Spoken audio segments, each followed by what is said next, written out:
Hello friends, welcome to my YouTube channel the excellent take.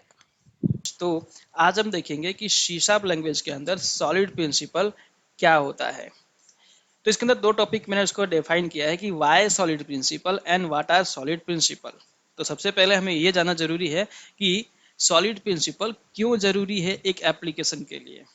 उसके बाद हम पढ़ेंगे कि कौन कौन से सॉलिड प्रिंसिपल हमें अपने एप्लीकेशन में अप्लाई करने चाहिए फ्रेंड्स। तो आज के वीडियो में हम ये दो टॉपिक कवर करेंगे। नेक्स्ट वीडियो में मैं वन बाय वन आपको सारे सॉलिड प्रिंसिपल डिटेल में प्रैक्टिकल करके समझाऊंगा फ्रेंड्स। तब आपको वो इजी समझ में आएगा कि ये जितने भी सॉलिड प्रिंसिपल्स हैं, ये 5 पॉइंट्स जब आप डिटेल में समझ लोगे तो आप कभी नहीं भूलोगे लाइफ में।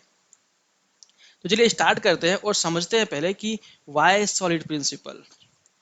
तो जैसा कि मैंने यहाँ पे एक फर्स्ट पॉइंट लिखा है कि एप्लीकेशन अल्टर इशू। तो एप्लीकेशन अल्टर इशू क्या होता है?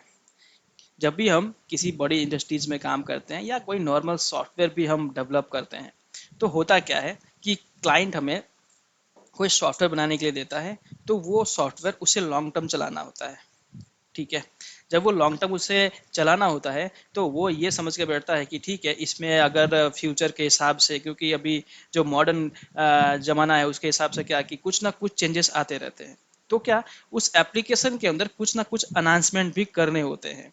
तो जब भी हमारे पास में कोई ऐसी चीज़ आती है कि मुझे को पुराने एप्लीकेशन के अंदर कुछ अल्टर करना है, कुछ चेंजेस करने हैं, मेरे को वहाँ फीचर्स में चेंजेस करने हैं, तो उस वक्त में क्या होता है कि अगर मेरे एप्लीकेशन के अंदर सॉलिड प्रिंसिपल्स फॉलो नहीं हुए हैं तो मुझे चेंजेस करने में प्रॉब्लम्स आएगी।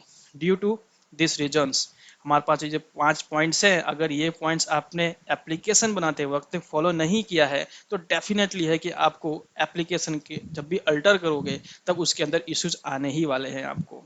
तो मैंने सिंपली यहाँ पे लिखा है कि एप्लीकेशन अल्टर इशू मतलब एप्लीकेशन को आप अल्टर करोगे, कुछ भी अनाउंसमेंट करोगे तो आपको ये इश्यूज आएंगे अगर ये आपने फॉलो नहीं किए हैं। मैं आपको बताऊंगा कि ये क्या क्या चीजें हैं जो आपको फॉलो करना चाहिए ना, तो आपको ये अल्टर इशू आप उसको रिलेट कर पाओगे, कि आप समझ पाओगे कि यस रियली है कि जो अगर ये फॉलो नहीं होते हैं ना तो मैं वाकई में एप्लीकेशन को अल्टर नहीं कर पाता। तो फर्स्ट पॉइंट मैंने लिखा है एप्लीकेशन अल्टर इशू। सेकंड है मेरे पास में high effort for a small task. जब भी कोई एप्लीकेशन प्रिपेयर करते हैं या डेवलप करते हैं उसे हम, तो क्या होता है कि अगर मेरे को स्मॉल चेंजेस भी करना पड़ता है। क्लाइंट ने बोला कि मेरे को अभी ये बटन यहाँ पे नहीं रखना है, मेरे को अलग से एक बटन चाहिए। जब आपको ई कॉमर्स की वेबसाइट बनाते हो, कोई एप्लीकेशन बनाते हो, तो वहाँ पे बाय और सेल का कुछ ऑप्शन आता है। कोई आप बाय करते हो, इस पे आप पेमेंट का ऑप्शन देते हो। तो उन सब फीचर्स में अगर मेरे पास में कुछ चेंजेस आए तो क्या होता है, एक छोटे से स्मॉल चेंजेस के लिए आपको हाई एफर्ट्स डालने पड़ते हैं। क्यों? क्योंकि उसके अंदर आपने वो सॉलिड प्रिंसिपल अप्लाई नहीं किए हैं। तो उसमें क्या होता है, अगर आपका कोई डिपेंडेंसी होती है किसी कोड के ऊपर या रेस्पॉन्सिबिलिटी होती है एक ही क्लास के ऊपर, आपने मल्टीपल चीज़ें कर रखी है, तो क्या होगा फ्रेंड्स कि आपको सारे डेवलपर्स को बोलने पड़ेंगे कि राकेश ये एक बार चेक करो ना कि ये कोड का इम्पैक्ट कहाँ कहाँ पे आएगा, तो ही हम क्लाइंट को बोल पाएंगे कि हाँ ये छोटा सा चेंजेस हम ले पाएंगे। तो उसमें क्या होता है कि आपको पहले एप्लीकेशन का डेप्थ चेक करना पड़ेगा कि मैं ये जो कोड लिखने जा रहा हूँ तो इस कोड का इम्पैक्ट कहाँ कहाँ पे आने वाला है। उसका यूजर्स देखना पड़ेगा, उस क्लास के कहाँ कहाँ पे उसकी डिपेंडेंसीज है। तो जब भी कोई छोटा सा टास्क आएगा आपको क्या करना पड़ेगा, पूरा एप्लीकेशन एक बार देखना पड़ेगा कि क्या क्या डिपेंडेंसी। उसके बाद आप क्लाइंट को बता पाओगे कि यस मैं इसको 10 दिन में कर पाऊंगा, मुझे इतने डेवलपर्स की ज़रूरत है, इतने कीवे की ज़रूरत है। तो वो छोटे से टास्क के लिए हाई एफर्ट्स ना डालना पड़े आपको फ्यूचर में, आपका एप्लीकेशन रोबस्ट हो, उसके लिए हमें क्या यूज करना चाहिए, सॉलिड प्रिंसिपल यूज करना चाहिए। तो ये 2 पॉइंट्स में बहुत सारी चीज़ें क्लियर हो जाती है फ्रेंड्स कि मेरे पास में एप्लीकेशन जो होता है ना वो लॉन्ग टाइम के लिए होता है, और लॉन्ग टाइम के लिए मतलब उसमें अनाउंसमेंट आते रहेंगे, तो फिर आपको उसी हिसाब से उसे डेवलप करना चाहिए। थर्ड है मेरे पास में कि चेंज रिक्वेस्ट और new feature request issue. Same चीज़ है, क्लाइंट के पास में हमेशा चेंज रिक्वेस्ट आते ही रहते हैं। एजाइल प्रोसेस, जब भी आप आईटी इंडस्ट्रीज में काम करते हैं तो आपको पता होगा कि एजाइल प्रोसेस फॉलो होता है, कि एजाइल प्रोसेस में कंटिन्यूसली डेवलपमेंट होता है, कंटिन्यूसली कीवे होता है, रिलीज होता है, प्रोडक्शन होता है। तो ये सारी चीज़ें कंटिन्यूसली आती जाती है। तो कंटिन्यूस के साथ में ये भी आता है कि चेंज रिक्वेस्ट भी आता है। आफ्टर डेमो आपके पास में चेंज रिक्वेस्ट आना ही है कि आपके पास में क्लाइंट बोलेगा कि नहीं ये अभी ठीक नहीं लग रहा है, थोड़ा और कुछ चेंजेस कर दीजिए, तो वो चेंजेस जो है वो फ्रीक्वेंटली आते रहते हैं टाइम बाय टाइम। तो आपको क्या करने पड़ते हैं, वो चेंजेस अप्लाई करने के लिए आपको ज़्यादा एफर्ट्स ना डालना पड़े, ज़्यादा मनी वेस्ट ना हो, आपका ज़्यादा टाइम ना लगे, ज़्यादा डेवलपर ज़्यादा क्यूए को एफर्ट ना लगे, उसके लिए क्या करना पड़ता है, हमें उस तरीके से सॉफ्टवेयर को डिजाइन करना पड़ता है। तो चेंज रिक्वेस्ट का भी एक इशू था पहले, कि अगर किसी ने चेंज रिक्वेस्ट दिया तो हम उसको मना कर देते थे, या फिर बोलते थे कि इसको अलग से प्रिपेयर करना पड़ेगा, हमें अलग से डेवलप करना पड़ेगा। तो ये सारी चीज़ें थी, ये सब इश्यूज थे। इन इश्यूज को ध्यान में रखने के बाद लगा कि हाँ, हमें अब कोई ऐसे सॉलिड प्रिंसिपल बनाने पड़ेंगे, नहीं तो ये एप्लीकेशन लॉन्ग टर्म तक नहीं चल पाएगी। तो वैसे ही एक और पॉइंट मेरे को जो मिला, मैंने वो यहाँ पर राइट डाउन किया कि tightly coupled between software component. कुछ भी डेवलपर आते हैं, नए डेवलपर्स कुछ भी डेवलप करते हैं तो टाइटली कपल कर देते हैं कि एक क्लास के साथ में एक कंपोनेंट बनाया तो बस उसी के साथ में वो काम करेगा। तो ऐसे टाइटली कपल जो भी क्लासेज या डिपेंडेंसीज क्रिएट होते हैं, इन सबको भी हमें अप्लाई नहीं करना चाहिए सॉफ्टवेयर में। ये सारी इश्यूज हैं जो मैं आपको बता रहा हूँ कि वाई सॉलिड प्रिंसिपल, कि वाकई में वो सारी चीज़ें नहीं होनी चाहिए। लूजली कपल्ड आपको बनाना चाहिए। जब भी आप कोई कोड लिखें तो वो कैसा होना चाहिए, लूजली कपल्ड, किसी के ऊपर डिपेंडेंट नहीं होना चाहिए। टाइटली कपल आप किसी के साथ में बाइंड कर दोगे तो अगर आपने कुछ भी चेंजेस किए तो वो दूसरे पे उस पर इम्पैक्ट आना ही आना है। तो ये सारे इश्यूज के चलते क्या होता था, एप्लीकेशन क्या होता था, वो अनसक्सेसफुल हो जाता था। मेन क्या आया कि एप्लीकेशन जो है वो अनसक्सेसफुल हो गया, मतलब क्लाइंट का सारा पैसा लॉस। क्लाइंट तो अभी 4 साल बाद क्या करेगा, फिर से आप लोग उसी एप्लीकेशन को क्या करते हैं, हम लोग अनाउंसमेंट के साथ में, न्यू टेक्नोलॉजी के साथ में क्लाइंट बोलता है फिर से डेवलप करो इस एप्लीकेशन को। तो ये एप्लीकेशन बार बार डेवलप ना हो, बार बार उसको रीस्ट्रक्चर ना करना पड़े, उसके लिए अगर आपने ये पहले से ही सॉलिड प्रिंसिपल अप्लाई किए होते आपके एप्लीकेशंस में, तो आपको ना तो अल्टर का इशू आता, ना हाई एफर्ट्स डालने होते, आप सारे चेंज रिक्वेस्ट आसानी से ले पाते। कोई टाइटली कपल्ड होता तो उसको आप लूजली कपल करते, तो कोई कंपोनेंट ऐसा नहीं होता लूजली कपल, आराम से उसको यूज कर सकते थे आप। तो उस तरीके से क्या होता, आपका एप्लीकेशन जो होता वो लॉन्ग टाइम के लिए रोबस्ट होता, और उसके साथ में वो फ्लुएंट चलता भी, कोई प्रॉब्लम नहीं आती। तो आई होप कि आपको समझ में आया होगा कि क्यों जरूरी है सॉलिड प्रिंसिपल। नेक्स्ट है मेरे पास में कि व्हाट आर सॉलिड प्रिंसिपल्स। तो अब ये समझते हैं कि जब ये प्रॉब्लम्स आए तो क्या ये सारे प्रॉब्लम्स इन पांचों सॉलिड प्रिंसिपल से सॉल्व हो जाएंगे। यस, 99% ये पांचों अगर सॉलिड प्रिंसिपल आप अप्लाई करोगे अपने एप्लीकेशन के अंदर तो वो सॉल्व हो ही जाएंगे। तो उसमें से फर्स्ट है मेरे पास में single responsibility principle. Second one है कि ओपन क्लोज प्रिंसिपल। ये नाम से ही सब कुछ पता चल जाएगा आपको कि ये क्या कहना चाहता है। Open close principle, Liskov substitution principle, interface segregation principle, dependency inversion principle. तो ये 5 पॉइंट है मेरे पास में।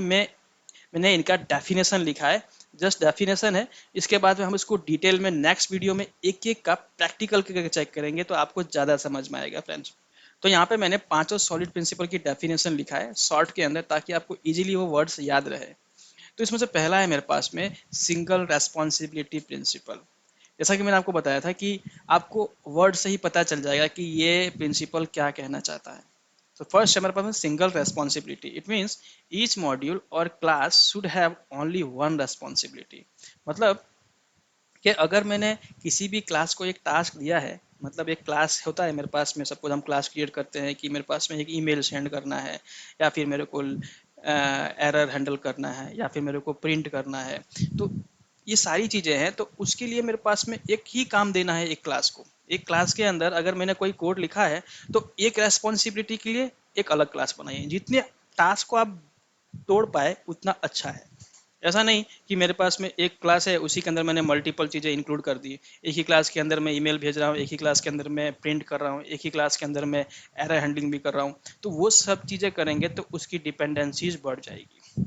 और क्या होगा कि जब भी कोई छोटा सा चेंज आएगा, कुछ भी आएगा, तो उसके अंदर मॉडिफिकेशन करना पड़ेगा, तो वो सब चीज़ें वर्क नहीं करेगी। तो सिंपल है कि जब भी आप कोई एक टास्क, छोटा टास्क हो, उसके लिए आप अलग क्लास प्रिपेयर करें। सिंगल रेस्पॉन्सिबिलिटी होनी चाहिए हर एक क्लास के लिए। सेकंड वन है open close principle. any modules, classes, function, etc should be open for extension but closed for modification. हम अभी क्या करते हैं कि कोई भी क्लास या क्लास के अंदर कोई फंक्शन होता है तो हम नॉर्मली ऐसा करते हैं कि अगर एक फंक्शन है मेरे पास में, उस फंक्शन के अंदर कुछ नया लॉजिक लिखना है तो हम क्या करते हैं उसी के अंदर नया लॉजिक ऐड कर देते हैं, जबकि ऐसा सॉलिड प्रिंसिपल बोलता है कि ऐसा नहीं करना चाहिए। जब भी आपको कोई मेथड के अंदर कुछ अनाउंसमेंट करने हैं या क्लास के अंदर कुछ मॉडिफिकेशन करना है, सपोज करो मेरे पास में एक प्रिंट नाम का एक क्लास था जो कि एक पेज को प्रिंट करता था, लेकिन अब उसके अंदर मेरे को कलर प्रिंट चाहिए, तो मैं उसी क्लास के अंदर मॉडिफाई करने नहीं चला जाऊंगा, उसी मेथड के अंदर मॉडिफाई करने नहीं चला जाऊंगा कि अब ये मेथड जो है वो मेरा रेड कलर का प्रिंट करेगा। नहीं, आपको उसे क्या करना है, एक्सटेंड करना है, ना कि उसी के अंदर मॉडिफाई कर देना है। तो सॉलिड प्रिंसिपल ये बोलता है open close principle means open किसके लिए होना चाहिए, एक्सटेंशन के लिए होना चाहिए। आप उसे एक्सटेंड करें और उसके बाद में आप उसके अंदर अपना कोड ऐड करके उसके मॉडिफाई कर दें आप, लेकिन एग्जिस्टिंग में कोई फर्क नहीं पड़ना चाहिए। आप उसको एक्सटेंड करके उसको यूज करें, उसकी जो बेस फंक्शनलिटी है उसे आप एक्सटेंड करिए, उसके अंदर 4 कोर और लिखिए और उसे आप यूज करिए। क्लोज फॉर मॉडिफिकेशन मतलब क्लोज किसके लिए होना चाहिए, मॉडिफिकेशन के लिए। आप जो बेस क्लास है उसे आप कुछ मत करिए, उसे आप मॉडिफाई मत करिए। तो सेकंड प्रिंसिपल ये कहता है कि open for extension and close for modification. Third है मेरे पास में लिस्कोप सब्स्टिट्यूशन प्रिंसिपल। इसमें क्या होता है, the child class object should be able to replace parent class object without changing the correctness और बिहेवियर ऑफ द प्रोग्राम। मतलब जब भी मैं एक क्लास से एक क्लास को दूसरे क्लास में इनहेरिट करता हूँ और चाइल्ड क्लास का ऑब्जेक्ट क्रिएट करके पेरेंट क्लास के रेफरेंस में पास करता हूँ, तो ऐसा नहीं होना चाहिए कि पेरेंट क्लास का जो बिहेवियर है वही चेंज हो जाए, उसकी जो करेक्टनेस है वो गायब नहीं होनी चाहिए फ्रेंड्स। तो मैंने वही लिखा है यहाँ पे कि the child class object should be able to replace parent class object, replace करना चाहिए without changing the correctness of behaviour of the program. तो इसके लिए भी हम इसको प्रैक्टिकली समझेंगे तो आपको समझ में आएगा कि क्या कहना चाहता है। फोर्थ वन है मेरे पास में इंटरफेस सेग्रीगेशन प्रिंसिपल। इसमें लिखा है मैंने, client should not be force to implement any method they don't use. Suppose करिए कि मेरे पास में बहुत एक इंटरफेस है, उसके अंदर मैंने बहुत सारे मेथड्स बना दिए और यूजर्स को जिसने भी इंटरफेस को नीचे यूज किया है उसे वो चारों मेथड्स नहीं चाहिए जो आपने प्रिपेयर किए हैं, उसे सिर्फ एक ही मेथड यूज करना है, बाकी के 3 मेथड वो ओवरराइड करेगा और यूज नहीं करेगा, तो फिर वो यूजलेस हो जाएगा। तो यहाँ पे वही का है, client should not be force to implement any methods they don't use. अगर वो मेथड्स नहीं यूज करना है तो उसे ओवरराइड भी नहीं करे। उसके लिए क्या सॉल्यूशन है कि आपको इंटरफेस का सेग्रीगेशन कर देना है, उसे आप बाइफर्केशन कर दे इंटरफेस को। इंटरफेस को जितना आप तोड़ के रखेंगे उसके अंदर मिनिमम मेथड्स होने चाहिए। वो कैसा होना चाहिए, इंडिपेंडेंट होना चाहिए मेथड, कोई डिपेंडेंसी क्रिएट नहीं होनी चाहिए कि मैंने एक ही मेथड्स के अंदर एक इंटरफेस बनाया, उसके अंदर मैंने करंट अकाउंट भी डाल दिया और उसके अंदर सेविंग अकाउंट भी डाल दिया, उसी के अंदर मैंने बैलेंस चेक भी डाल दिया, उसी के अंदर मैंने ओपन अकाउंट भी डाल दिया। तो वो सारे मेथड्स में एक ही इंटरफेस में लिखूंगा, तो जब भी मैं उसे एक्सटेंड करने जाऊंगा तो मेरे पास में क्या होगा कि वो सारे मेथड्स जो होंगे वो मुझे ओवरराइड करना पड़ेंगे, जबकि मेरे को तो सिर्फ चेक बैलेंस का भी मेथड यूज करना था, तो बाकी के 3 मेथड में क्या मैं क्या करूँ। तो वो क्या कहना चाहता है कि इंटरफेस जो है उससे आप जितना तोड़ सके उतना अच्छा है फ्रेंड्स। फिफ्थ है मेरे पास में dependency inversion principle. High level module classes should not be depend on low level module classes, both should depend upon abstraction. इसमें ऐसा है कि जब भी हाई लेवल मॉड्यूल क्लासेज होते हैं वो क्या होते हैं, लो लेवल पे डिपेंड नहीं होने चाहिए। दोनों के दोनों किसके ऊपर डिपेंड होने चाहिए, एब्स्ट्रैक्शन के ऊपर।